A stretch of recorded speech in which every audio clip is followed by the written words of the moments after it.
All right, let's talk about the big news of the day coming out of the Baltimore Ravens in regards to Diontae Johnson.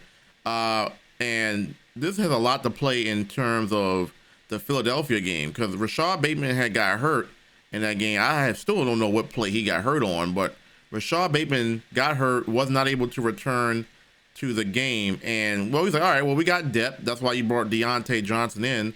And just so a reminder for those, a trade with Carolina. You brought him in as a depth piece, at least, because you already were good with your wide receivers, but he never made the field. No, he didn't play any snaps, didn't make the field, no targets. And I'm like, well, what's going on here? We're in that reaction stream. We're like, where's Diontae Johnson at? And if you look at the end of that game, the Ravens were losing, but you look at the end of that game, there was this lack of energy, lack of enthusiasm from the Ravens. Look, I read body language well. And the lack of tackling, the receiving game was just lackluster.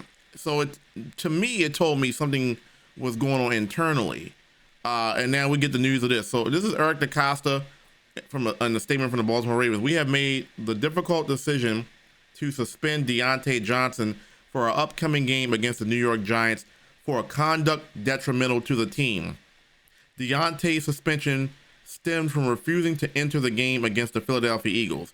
We have no further comments on this matter going forward. All right, so now we know what happened. So Diontae Johnson didn't play in the Eagles game because he himself chose not to come in the game. So meaning, I'm assuming what happened was Rashad Bateman went down. John Harbaugh or whoever went up to Diontae Johnson and was like, you're up next. And he must have either verbally gave a cue, nah, or body language shook his head, because he was on the bench. He was on the bench in that game. He was there. He was present. So he had to give him some kind of indication, whether it's verbal or non-verbal, that I'm not going in this game. And if that is the case, that is absolutely crazy. Now, let's talk about it from both sides here. Okay, Diontae Johnson's point of view. You played with the Ravens. When did he got traded mid-season. And he hasn't really played much. He hasn't been on the field much. We assumed that he would be playing more of the 11 personnel formations. You know what I'm saying? Maybe the 12 personnel formations, or when they're one personnel formations where they're spreading it out. And we haven't seen him in even those formations much. And when we have, he hasn't been throwing the ball much. Diontae Johnson's only gotten 39 snaps for the Ravens since he's been traded, 5, 6, 7 games ago? Weeks ago? And he's only got one catch. Now, okay. So from Diontae Johnson's point of view, okay, y'all brought me here. I haven't been used. Y'all haven't used me. Now, when a guy gets hurt, now you guys want to use me. Bump that. Forget all that. I'm not playing. Now, whether that's right or wrong, my personal opinion, that's not right. You're getting paid to play football, play football. If your number is called, get out there. You know what I'm saying? But he's probably like, well, y'all traded me. Y'all not utilizing me. I'm barely getting on the field, barely getting any targets when I'm on the field. You know what I'm saying? But we already knew this was a history with the Pittsburgh Steelers. You know why? You see why Mike Tomlin was like, we're not even worried about him. You know what I'm saying? I'm paraphrasing. There are other weapons on the team that we're focused about. That's not something that we're concerned about.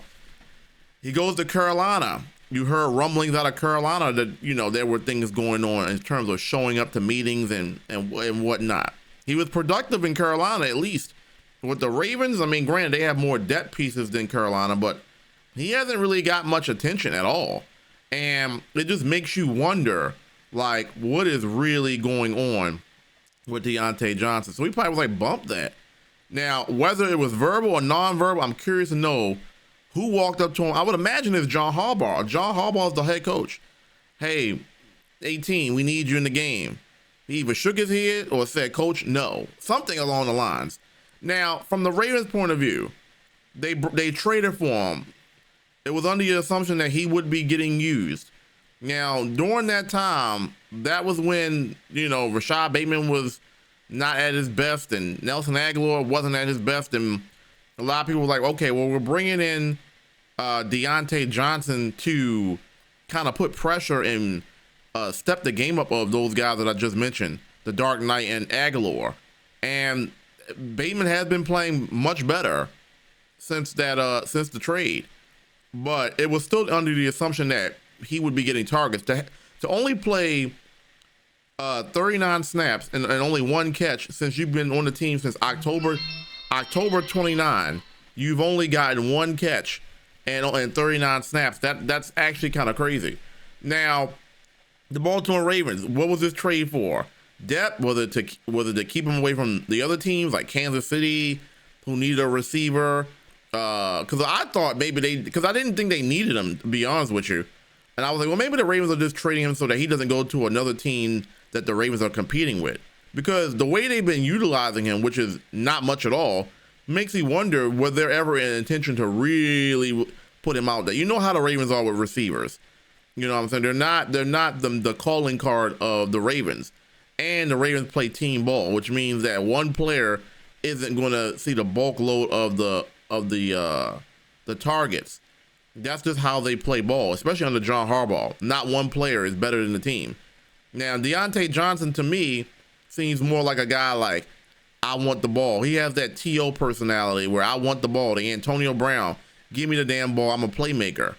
And we haven't really seen much of that. I mean, if he was open, he'd be open. I would imagine if he was open in those 39 snaps, Lamar Jackson would be throwing him the ball. Now, he does have some targets, and a couple times he's fallen, he slipped down, and that was that. But going forward, they suspended him. They're on their bye week right now, so he's not going to be playing against the Giants. I'm wondering if he is even going to be on the team going forward. I believe, and you can correct me if I'm wrong, I believe that the Ravens will get a compensatory pick if he remains on the team once the season's over. And I don't think they're going to sign him back. Clearly, I mean, it would have to be some miracle to see Diontae Johnson return a Ravens uniform, meaning he would have to play after that Giants game, perform really well, and really change their mind and become an ultimate team player. I don't see that happening, but they would get a compensatory pick from this. So but I don't know if they would get a compensatory pick if they cut him. I think he has to remain on the team to the end of the season, and then he becomes a free agent. But I wonder, from both sides, obviously Eric DeCosta said that this was a difficult decision. You know what I'm saying? And so I don't know. I know obviously Eric DeCosta traded for this man. So the last thing that you want to do is trade a guy and suspend him within almost 2 months of you actually, bringing him on a team. Like, you don't trade a player that can help your team just to suspend them. So obviously Eric DeCosta probably didn't want to do this. But if you're refusing to play in games and you're telling coaches no, something's got to be done. So anyway, this is interesting. I don't know if they're going to keep him to the end of the season. They're going to release him. Like, how bad is this situation? Like, how bad is this from a temperature check? We have yet to hear from Diontae Johnson in regards to this. I wonder if he'll have anything to say regarding this subject. Probably won't, but it'll be interesting to see. If the Ravens said that we have no further comments on this matter. So obviously the Ravens aren't going to give you much detail. But Lamar was asked about this question, and he was like, we want him out there. I wonder if Lamar knew exactly what was going on, because he was like, we want him out there. And the fact that he's not out there, Diontae Johnson's talent can make any football team better. So the fact that he's not out there is kind of like, it sucks for Lamar, especially when your number 2 receiver in Rashad Bateman goes down. Anyway, let me know what you guys think about this. I thought this was very interesting that Diontae Johnson refused, because my thinking was the Ravens just weren't going to use him. But I'm like, Rashad Bateman's not in the game. Like, he's got to be in the game at some point, right? Maybe he was in John Harbaugh's doghouse. I don't know, but he refused himself to join. So I would love to hear Diontae Johnson's words on this confirmation. Did he refuse? Because that we're just hearing one side of the story. Did he refuse to join the game verbally, non-verbally? Did they even ask him to come in the game? I would imagine they would, down a receiver. but I just want to know if he, like, I want to get like his wording on it, his side of the story, but we'll see. Anyway, comment what you think below about this subject, and hopefully we have more follow-up to this story going forward. Peace.